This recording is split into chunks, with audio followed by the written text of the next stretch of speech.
Man, what's up, everybody? Welcome back to another episode of EOS. It's 1090 Jake, man. I'm rocking with y'all rocking with me. The white boy that's on the red team? He look like white Mexican. Is this the boy? Or the man, I should say, that's disrespectful. Hey, we are 10,000 subscribers away from 1 million. I just want to say I appreciate every single one of y'all that's been rocking with me. But for this video, we're going to be speaking on Big Mike, the man that snitched on King Von. Big Mike, an O-Block original and the older brother of Wooski. Big Mike's name would be... How does that work? How do you from... I don't even know. By the way, this is a prop right here. How does that work? They from two different groups. I don't even know, man. He's cemented in Chicago drill history and made infamous by one of Chicago's most notorious legends, King Von. The self-proclaimed demon, whose name is now associated with being a serial killer, was only 19 years old when he was officially charged with murder. May 29th, 2014, in Chicago's Inglewood neighborhood, there was a birthday party for 20-year-old LaVon Everhart, who was more commonly known as CJ. King Von was in attendance, as Von and CJ were both from Killerwood and could be seen in multiple pictures together. According to a witness statement by Lamenda Jones, CJ's mother, she tells Chicago detectives she saw Von standing near the front gate of her house, looking at three guys on her porch like something wasn't right. She told him, "Don't start no mess in my house," meaning don't start gangbanging at her house, because she knew Von was a member of a gang and the people on the porch were members of different gangs. She told the detective King Von smiled as he replied, "I'm not on that." As CJ's mom went back inside, Von would leave the party. CJ's mom was cooking for about 15 minutes before gunfire erupted. Making her way outside, she observed a young man who'd been shot in the head laying face down in the grass. She saw another man crawling across the street, bleeding everywhere. Paramedics arrived on scene at 6:15 p.m., finding the man who'd been crawling with a gunshot to his face and another gunshot to his leg. He was identified by police as Marquise Carpenter, a gangster disciple from Jarrow City who was transported to Stroger Hospital from the scene. A second victim, Timothy Robinson, was shot in the foot and able to transport himself to St. Bernard Hospital. The third victim, identified as 19-year-old Malcolm Stuckey, was pronounced dead at the scene. His body laid face down in the grass, and an R.I.P. to all the members that passed away. R.I.P. autopsy would report a .40 caliber bullet was fired into his right ear, traveling through his neck before exiting 2 inches below his left ear. Another bullet would enter his back thigh and 2 more into his buttocks. Multiple .40 caliber shell casings would be left at the scene, along with a 9mm handgun loaded with 10 rounds. July 30th, 3 weeks after the party, Chicago Police Tactical Team would take Big Mike into custody within Parkway Gardens, aka O-Block. He'd be transported to the area central office and placed inside of an interview room. Waiving his rights, Big Mike was shown a witness statement and denied any participation at the party. But as time went on, Big Mike would tell a crazy story to detectives.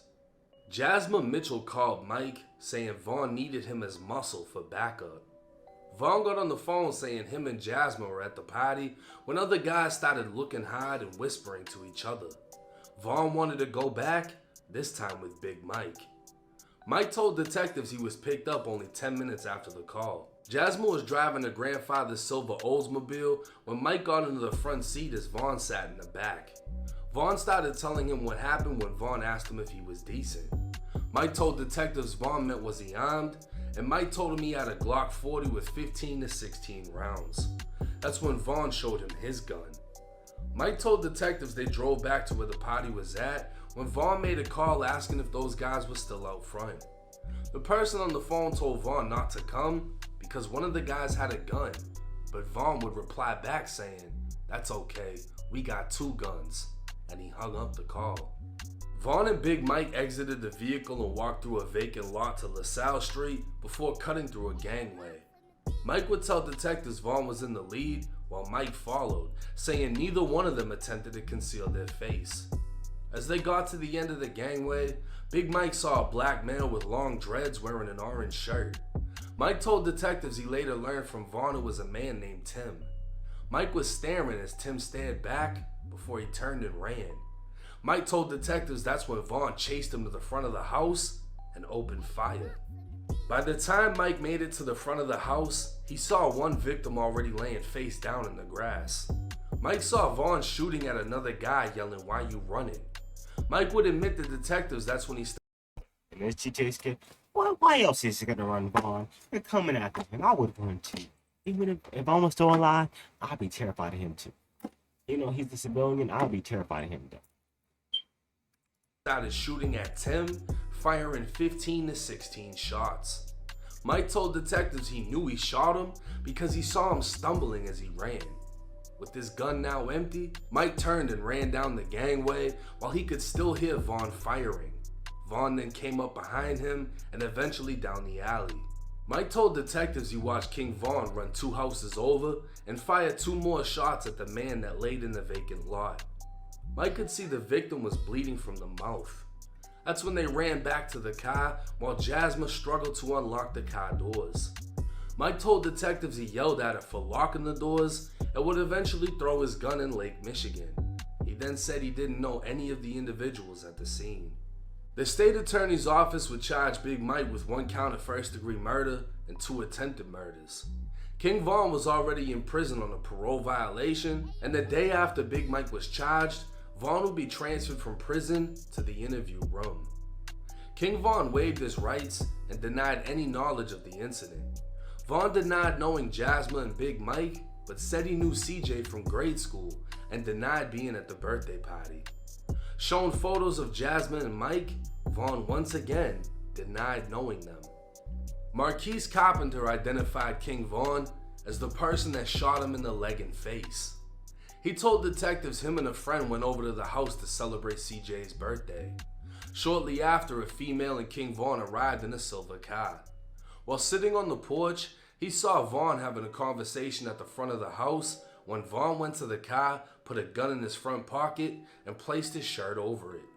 Vaughn and CJ went into the basement of the home, and Marquise overheard Vaughn say, "What you doing hanging with these op-ass?" Marquise told detectives he's a gangster disciple, and later found out Vaughn was a black disciple.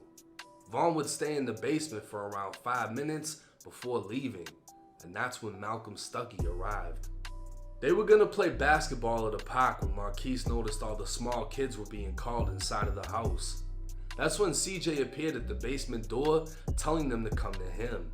Malcolm was by the front, lighting a blunt, when Marquise heard Tim say, "There go them." Marquise then saw Vaughn in the gangway with a black hoodie pulled tight around his face. He saw a black handgun in his hand and another person behind him, so they started running. That's when gunfire erupted. He ran to a vacant lot where he was shot in the leg but still made his way into an alley. That's when he saw Vaughn at the other end of the alley and he ran again, looking back to see Vaughn aiming the gun at him when Vaughn fired twice and he was shot in the face. Marquise hit the ground, telling detectives he had a 9mm handgun in his back pocket, but thinks it fell out at this time. He'd get back up, running across the street until police arrived. King Vaughn's friend, CJ, would be interviewed by detectives multiple times. He told detectives at the party someone told him Vaughn called saying he was coming back after leaving. CJ told him to call Vaughn again and tell him not to come. The person would make the call, telling Vaughn there was children outside, but Vaughn would say, "I'm coming back. Get the children in the house."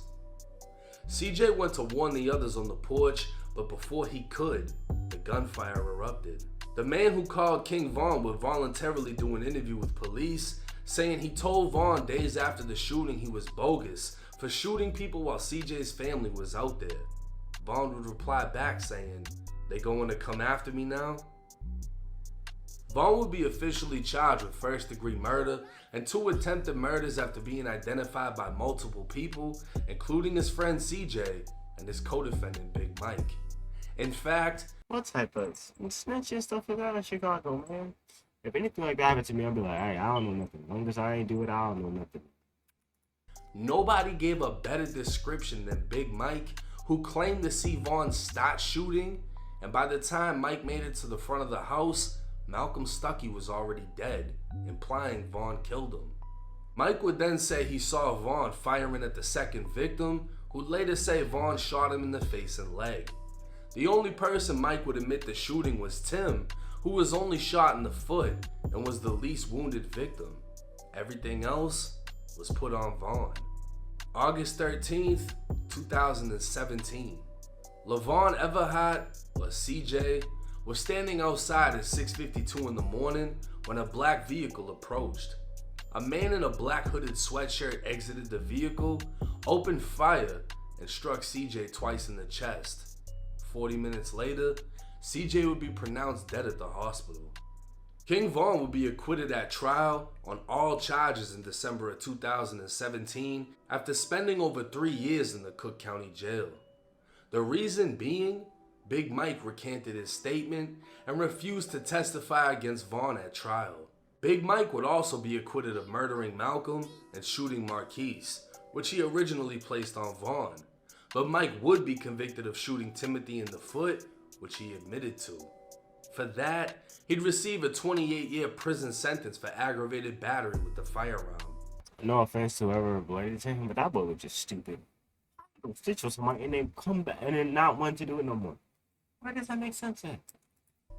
Vaughn would mention Big Mike in a song titled What's Next. A nigga told on me before he got a longer sentence. A nigga told on me before he got a longer sentence. I think they gave him 2080, rather talk than listen. I think they gave him 2080, rather talk than listen. Bitch was the only one that told they killed the other witness. Bitch was the only one that told they killed the other witness. Now Big Mike would appeal his conviction and be released in 2023, making his first appearance on DJU. Not shying away from any question, Big Mike would claim he didn't entirely snitch, but instead was willing to take a chance that Vaughn wasn't.